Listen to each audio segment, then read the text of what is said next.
Manusia nggak tahu kapan rezekinya itu datang. Bisa saja datang tiba-tiba karena sesuatu hal yang nggak terpikirkan sebelumnya. Salah satunya kisah dari film A Street Cat Named Bob adalah film yang diangkat dari buku bestseller, dan buku tersebut merupakan kisah nyata yang ditulis langsung oleh gelandangan pecandu obat-obatan yang hidupnya berantakan bernama James Bowen. Suatu hari ia menemukan seekor kucing oranye dan menemani hidupnya sehingga terbebas dari obat-obatan, bahkan sampai membuat ia sukses bergelimang harta. Wow, kok bisa? Film ini cocok banget untuk kalian yang pencinta kucing seperti Mimin. Hehe. Penasaran seperti apa kisahnya? James Bowen, dia adalah gelandangan yang kerjanya ngamen di pinggir jalan. Dia juga seorang pecandu. Saat dia ngamen, sangat jarang orang mau ngasih duit. Ada yang ngasih cuma makanan sisa. Saat malam hari, orang lewat pun tampak jijik melihat James. Dia nggak punya tempat tinggal, duit juga nggak punya. Saking gelandangannya, dia sampai nyari makanan di tempat sampah, guys. Hujan deras, ia berteduh di pinggir jalan dan mau makan roti sisa yang tadi dikasih saat ngamen. Rotinya terjatuh lalu diambil dan dimakan lagi, guys. Sungguh kasihan sekali ya. Dia lalu datang ke warteg dan mau beli makanan, tapi duitnya itu kurang sedikit. Ia meminta penjualnya untuk memberikannya karena dia belum makan seharian. Tapi penjualnya keras kepala, nggak boleh, harus sesuai harga. Ia lalu menyanyikan lagu, tapi penjual itu masih nggak boleh dan memilih membuang makanan itu daripada memberikannya ke James. Melihat itu, James pun pergi, guys.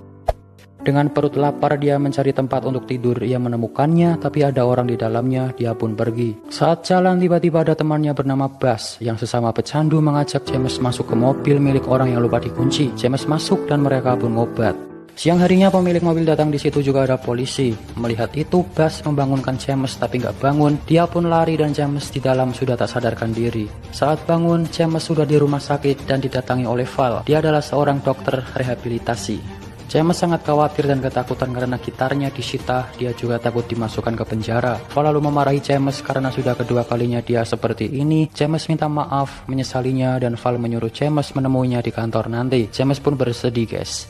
Setelah dari rumah sakit, James menemui Val. Di situ Val menyuruhnya pergi ke apotik untuk minum metadon setiap hari guna proses penyembuhan dan melaporkannya ke Val setiap 2 minggu sekali. Val juga melarang James mengkonsumsi obat haram itu.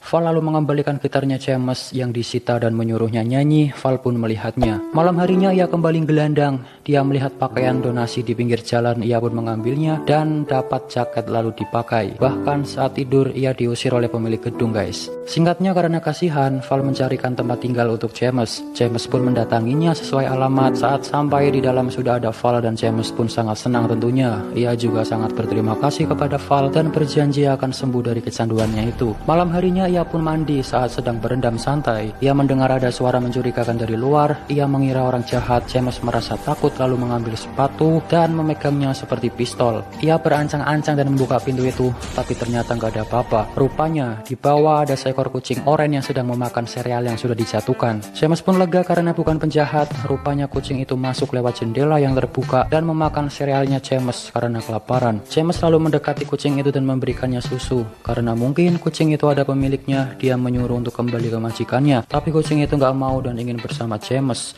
James pun membiarkannya, tapi cuma semalam saja. Malamnya James main gitar dan ditemani kucing oranye yang lucu itu. Saat James tidur, si kucing juga menyusul di kamar lalu ikut tidur di sebelahnya. Siang harinya, James mendatangi setiap rumah untuk menemukan pemilik kucing itu, tapi nggak nemu, guys. Lalu ia masih mencari-cari, tapi nggak ada. Ia pun melepaskan si kucing dan pergi ngamen seperti biasa. Ia juga pergi ke apotik untuk minum metadon. Saat ngamen, ayah James melihat dan mengamatinya dari jauh. James lalu diusir oleh pihak keamanan karena di situ dilarang ngamen. Saat pergi, James melihat ayahnya lalu memanggil, tapi ayahnya pura-pura nggak denger gitulah. James mengejar dan menemuinya lalu berkata bahwa ia sudah berhenti pakai dan sedang ikut program. Ayahnya pun bagus. Lalu Hillary datang, dia istri baru ayahnya James. Hillary nggak suka dengan James dan ingin pergi, tapi James mengatakan ingin berkunjung ke rumah ayahnya saat malam Natal nanti untuk makan bersama. Tapi Hillary bilang meja di rumah sudah penuh. Dia menolak James lalu pergi. Saat mau pergi, ayahnya memberikan uang untuk James. James pun menerima dengan senang karena lumayan buat makan. James lalu kembali ke rumahnya, tapi saat mau masuk di depan ternyata ada kucing tadi yang ia lepas. James pun menghampirinya dan ternyata kucing itu terluka, guys. James selalu membawanya dan melihat ada wanita bernama Betty. Lantas menanyakan, "Permisi, apakah ini kucingmu?" Ternyata bukan guys. Betty mendekat dan melihat kucing itu terluka lalu menyuruh James masuk ke rumahnya untuk diobati. Betty memeriksanya tapi luka parah dan harus dibawa ke klinik. Lalu Betty menyuruh James mengambil kartu nama dokter untuk membawa kucing ke klinik hewan. Kata Betty, itu adalah kegiatan amal dan bilang saja Betty yang mengirimkannya agar gratis. Di sini James dan Betty pun mulai saling berkenalan guys. Betty menyuruh James untuk segera pergi ke dokter karena Bob sangat butuh penanganan. Dari itulah Betty memberikan nama kucing itu Bob. James pun berdalih bahwa itu bukan kucingnya, tapi Betty mengatakan semua orang berhak memberikan nama untuk kucing. James suka dengan nama itu dan membawa Bob ke dokter hewan. Sampailah James di klinik hewan, dia menanyakan ke kasir atau apa itu namanya bahwa Bob terluka. Kasir itu berkata, "Kucing liar, apakah kamu meminta kami untuk menyuntik mati? Karena di London sangat banyak kucing liar dan itu wabah." Tapi James sangat menolaknya karena kucing itu punya nama Bob. Dia terluka dan butuh pengobatan. James selalu disuruh mengambil antrian. Ternyata antriannya lama guys. Dia pun menunggu sangat lama sampai jam 6 sore. Padahal dia harus menemui Val. Singkatnya, Bob selesai diperiksa, dia pun disuruh mengambil pil di kasir. Ternyata harga pilnya 22 pound. James kira gratis, ternyata yang gratis hanya pemeriksaannya saja, pilnya enggak. James punya uang receh tapi enggak cukup. James memohon ke si kasir tapi enggak boleh. Karena dia kasihan dengan Bob, akhirnya menggunakan uang yang diberikan ayahnya tadi. Padahal uang itu juga dia membutuhkannya untuk makan selama seminggu guys. Dia pulang dan memberikan Bob pil, tapi Bob nggak mau menelannya. Bob pun lari-lari, James pun berusaha, tapi Bob masih nggak mau. Bob pun menggigit tangannya James dan lari. Nggak menyerah, James menggulung tangannya dengan kain agar nggak digigit. Ia mencobanya lagi, tapi Bob masih nggak mau dan memberontak. Lalu James membawanya ke Betty dan akhirnya Betty bisa membuat Bob menelan pilnya itu. Ternyata Betty ini sudah terlatih mengurus hewan karena dia dokter hewan guys. Di situ Betty bilang Bob harus dikebiri. James nggak tahu kebiri itu apa. Betty menjelaskan kebiri itu memotong testis untuk kucing jantan agar dia tidak agresif, biar tidak sering gelut, agar bisa bertahan hidup di luar sana. Mendengar harus dipotong, James pun kasihan, tapi itu harus dilakukan karena untuk kebaikan kucing juga. Di sini James dan Betty pun mulai berkenalan secara dalam. Betty menanyakan James kerja apa, James menjawab musisi, ngamen, dan lain-lain. Mereka juga mulai akrab gitulah. James selalu pergi menemui Val, tapi Val memarahinya karena kemarin dia nggak datang untuk pemeriksaan. James berkata bahwa ia membawa kucing bernama Bob ke klinik untuk diobati karena terluka dan juga ia bertemu Betty. Val lalu menanyakan, "Dari mana kamu mendapatkan uang untuk ke klinik?" James menjawab, "Dari ayahnya." Val ini sangat mengawasi apa yang dilakukan James guys, karena dia kasihan melihat James yang seperti itu dan ingin James sembuh. Val kembali bertanya, "Apakah kamu bilang ke Betty jika kamu sedang direhabilitasi?" James menjawab, "Tidak, aku bilang jika aku musisi." Di situ Val menganggap James adalah orang yang gak berterus terang. Val lalu mengingatkan bahwa dia harus fokus ke penyembuhannya dan jangan terburu-buru untuk menjalin hubungan. Singkatnya, Bob sudah dikebiri dan dibawa oleh Betty. Betty berkata, "Pengkebiriannya lancar." Disinilah James berkata akan memelihara Bob. Tapi James masih bingung karena kasihan jika harus dikurung di dalam rumah karena Bob adalah street cat atau kucing jalanan yang hidupnya di luar. Lalu Betty berkata Bob bisa dilepaskan 1 minggu lagi. James pun terima kasih. Di rumah, Bob masih risih dengan kalung corong di lehernya. Karena kasihan, James pun melepaskan itu sambil berkata, "Bob janji jangan menjilati jahitannya, oke?" Ia lalu melepas corong itu. James selalu bermain-main dengan Bob. Singkatnya, Bob sudah sembuh dan sudah dilepaskan di luar. James pun pergi ngamen seperti biasanya. Tapi ternyata Bob mengikutinya dari belakang guys. James pun berkata, "Bob, aku harus pergi kerja. Paham? Tidak bisa menjagamu, kamu main-main saja. Aku nggak bisa membawamu." Bob pun pergi, James pun pergi sambil dada-dada. Tapi Bob kembali mengejar James. Ia menemukan James sedang menunggu bis di pinggir jalan. Bob mendekatinya, tapi James kembali gak bisa membawa Bob. Orang di sekitar pun merasa aneh melihat James bicara dengan kucing. Tapi James menjelaskan jika Bob bisa mengerti dan menyuruh Bob pergi. Bob pun pergi.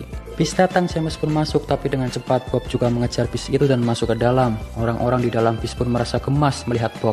Bob mencari James tapi nggak ada. Bob pun lalu lihat tangga dan naik ke atas. Dan akhirnya ia pun menemukan James. James pun kaget. "Sedang apa kau di sini?" Bob pun ditaruh di depan dan melihat-lihat pemandangan kota London di bus tingkat. James juga menunjukkan sesuatu ke Bob. Bob pun nampak senang melihatnya. Lalu petugas bus datang memberikan James tali sepatu untuk mengikat Bob. James pun mengikatnya agar tidak lari-lari jauh guys. Bus pun sampai dan James pun turun. Bob nampak senang, dia lari-lari dan James pun mengikutinya. James selalu menyuruh Bob naik ke punggungnya biar nggak lari-lari dan Bob pun naik guys. Mereka lalu jalan, ternyata ada orang yang gemas terhadap Bob karena lucu dan menggemaskan. Bahkan ada orang yang minta foto bareng Bob dan James. Orang-orang juga pada memfoto dan merekam Bob dan James, anak-anak pun pada gemas melihatnya. James selalu ngamen seperti biasanya, tapi kali ini ditemani Bob yang duduk diam di depannya. Orang-orang pun kali ini lebih banyak yang tertarik melihat daripada sebelumnya. Bob diam sambil melihat-lihat sekeliling, di situ sangat ramai orang guys, dan tentu yang memberikan duit pun banyak. James selesai ngamen dan mengajak Bob tos. Dia senang ya kan, biasanya ngamen gak ada yang ngasih duit, saat bersama Bob dapat duit banyak, tentu menggembirakan. Saat sedang menghitung duit, lalu ada nenek-nenek datang dan berkata, "Kucingmu elok loh, mirip kucingku yang sudah tiada. Kucing oranye punya hasrat layaknya baja. Kucingku tak mau meninggalkanku sampai akhir. Pasanganmu elok, teman yang setia lebih dari manusia. Percayalah." Lalu nenek itu pergi. Mendengar itu, James pun memutuskan untuk menjaga Bob dan membawanya kemanapun ia pergi. Mereka pulang naik bus seperti tadi di atas dan melihat-lihat pemandangan kota. Bob pun nampak senang melihatnya guys. Karena dapat duit banyak, malam harinya mereka berdua pun makan enak bersama. Saat itu juga James membelikan tali kucing baru untuk Bob. Singkatnya, keesokan harinya saat James dan Bob akan berangkat ngamen, tiba-tiba Buzz mendatangi James, mengajak dia untuk nongkrong dan bicara sebentar. Karena James ini sudah nggak mau masuk ke dunia obat-obatan lagi, dia menghindari Buzz dan menyuruhnya pergi. Rupanya Buzz sedang butuh uang guys, dia minta ke James berapapun. Karena kasihan, James memberikannya tapi dengan syarat, uang itu harus digunakan untuk makan. Buzz pun berjanji, James juga menyuruh Buzz agar tidak menemuinya lagi. James kembali ngamen bersama Bob, tapi Bob sekarang duduk di gitar. Penonton pun tambah ramai dibandingkan kemarin guys. Dan nenek kemarin juga di situ lalu datang menemui James dan memberikan Bob makanan kucing serta shawl biru untuk hadiah Natal. Bob pun nampak senang guys. Sore harinya saat pulang, James bertemu Patty di jalan dan mengajaknya makan malam bersama. Mereka pun makan malam sambil saling curhat, bercanda-canda gitulah. Di situ juga ada Bob yang sedang diam melihat mereka. Malamnya James dan Bob yang nangkring di pundaknya pergi ke minimarket untuk membeli banyak makanan kucing. Dia beli berbagai makanan seperti salmon, sarden, tuna, susu, dan lain-lain. Dia juga membeli bunga untuk Patty. Padahal Val melarang James memiliki hubungan, tapi sepertinya James mulai ada rasa kepada Patty guys. Saat pulang ia pun melihat seseorang yang sedang tergeletak di tangga. James pun lalu mendekatinya dan ternyata itu adalah